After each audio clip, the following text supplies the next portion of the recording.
జర ఒకసారి కిందంగా వీడియో వస్తుంది చూస్తున్నా అంతా. చాలా రోజుల తర్వాత కేసీఆర్ చూస్తున్నట్టు పట్నంలో కొంతమంది ఉరికురికి మొక్కుతురు. ఒక్కొక్క ఆయన పడి మొక్కుతుండు, చెయ్యి ముద్దాడుతుండు. అంత బాగేనా అంటే అంత బాగే, మీరు బాగేనా సార్, నేను బాగా, నాకేమైంది బుక్కలు తింటున్నా భూమి కొరుతున్నా అనుకుంటా అందరితో టైంపాస్ చేసుకుంటూ వచ్చిండు. ఏమెక్కడికి వెళ్ళిడు మరి కేసీఆర్ సార్ బయటికి అంటే ఆపద వచ్చిందట. ఎవరికి వచ్చింది ఆపద అంటే ఆయనకే, మంది జనాలకు వస్తారు ఆడు బయటికి. ఆయనకు ఆపద వచ్చింది. బై ఎలక్షన్లు జరుగుతున్నాయి కదా ఇప్పుడు పట్నంలో.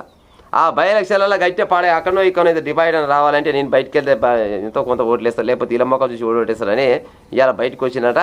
కేసీఆర్ గారు అభిమానులు ఎవరైనా చూడదలుచుకుంటే ఇవాళ ఉంటుండొచ్చు, నాకు తెలిసి ఇవాళ ఉంటుండో మరి పొద్దుకంగా మళ్ళీ గంపగడుతుందో తెలియదు. కానీ వాళ్ళని చూడబుద్దున్న వాళ్ళు మాత్రం ఇవాళ రేపు పోయే ఉపాయం చేయరు పట్టం. లేకపోతే మళ్ళీ తర్వాత ఆయన అజ్ఞాతంలోకి వెళ్ళి ఆయన అంటే నరసింహ సినిమాలో రమకృష్ణ ఎన్ని రోజులు పోతుంది, ఇంకొక 5 రోజులు పోతారు. మళ్ళీ గోవింద మంగళం అయితే చూడరు. మళ్ళీ ఒక్కొక్క నాయకుడు వంగి దండాలు పెడుతుంది ఇది పెద్ద లీడర్కు.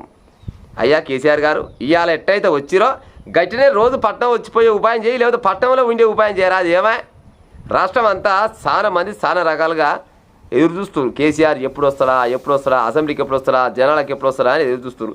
మీరేమో పాడైపోయిన జనాల మీద కోపంతో వడగొట్టి రాని బాధతో ఏమో మీరు అలా ఉన్నారు. కానీ నీ మీద ప్రేమతో చాలా మంది చాలా రకాలుగా ఎదురు చూస్తారు.